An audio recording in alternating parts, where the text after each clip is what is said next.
एक माँ की दर्द भरी कहानी है। माँ का कहना है कि उसका बेटा और बहू चाहते हैं कि वो ओल्ड एज होम जाए। मुझे अंदाजा नहीं था कि मेरे शौहर के मरने के बाद मुझे ये सब कुछ देखना और सुनना पड़ेगा, लेकिन सब कुछ सहने के बावजूद मैं अब भी अपने बेटे और बहू के साथ रहती हूँ, क्योंकि मैं अपने पोते, पोती, बेटे और बहू को देख सकती हूँ। मैं इसकी झलक देखकर सुकून महसूस करता हूँ। मैं घर से बाहर रहती हूँ ताकि मेरे पोते, पोती, बेटे और बहू को किसी किस्म की परेशानी का सामना न करना पड़े। मेरे बेटे ने मुझे वक्ता फौकता कुछ खाने पीने की चीजें दी हैं। मैंने अपने बेटे से कहा है कि मेरी वजह से आपके घर वालों को खाना नहीं मिलेगा, बस मुझे यहाँ छोड़ दो, मुझे इस घर में मरने दो। मैं बस यही चाहता हूँ। मैं अपने आप को खुशकिस्मत समझता हूँ, क्योंकि मेरा बेटा और बहू कम अज कम मेरे लिए इतना तो कर रहे हैं।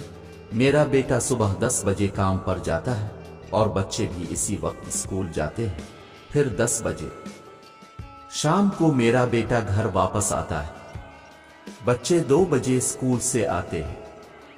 वालिदा कहती हैं कि उन्हें आते जाते देखकर मुझे बहुत सुकून मिलता है। काफी दिनों के बाद मेरे शौहर का दोस्त मुझसे मिलने आया। इसका घर हमारे घर से थोड़े फासले पर था। इसकी टांगों में तकलीफ थी और वो ठीक से चल भी नहीं सकता था। वो काफी दिन बाद मेरे पास आया। मैंने उन्हें देखकर बहुत खुशी महसूस की। इसकी हालत भी मेरी जैसी थी। अब बच्चे भी उनसे परेशान थे। वो मेरे पास आकर अपना दुख रोया करते थे और वो दिन याद करते थे। बुढ़ापा हम जैसे लोगों को बहुत रुलाता है। इनकी बीवी का इंतकाल हो चुका था और उसे चलने फिरने में बहुत तकलीफ होती थी, इसलिए वो अपना खाना भी नहीं खा सकता था। जब वो मेरे पास आया तो मैं समझ गई कि इतनी परेशानी से गुजरने के बाद वो अपने पुराने दोस्तों के पास सिर्फ चाय और खाने के लिए आया होगा। इसकी भी अपनी मजबूरियां थीं। जब वो आया तो मैंने इसके लिए खाना पकाया और उन्हें खिलाया। वो खाने से इनकार कर रहा था, लेकिन मैं जानती थी कि वो भूखा है। मेरी बहू ने मुझे खाना नहीं दिया। मेरी बहू ने मुझे और इसे खाना खाते देखा। फिर इसके जाने के बाद जब मेरा बेटा आया तो मेरी बहू ने कहा कि तुम्हारी माँ कितनी बेशर्म है, ना जाने वो इन दिनों किसको बिलाकर खाना खुला रही है। बड़ी मुश्किल से कमाया जाता है और ज़ाय किया जा रहा है। उनका राशन बंद कर दें।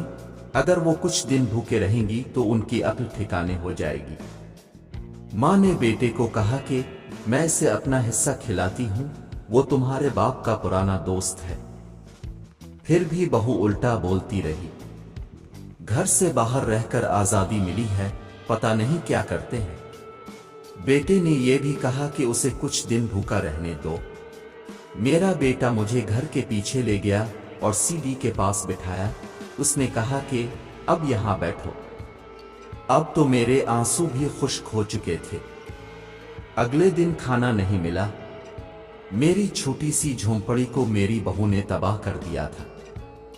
मेरा ये वीडियो बनाने का मकसद सिर्फ ये है कि जब वालिदैन बूढ़े हो जाएं तो उनका खास ख्याल रखें, उन्हें बेसहारा और बेबस न छोड़ें, क्योंकि वही वक्त अब पर भी आएगा। अपने वालिदैन की इज्जत करें।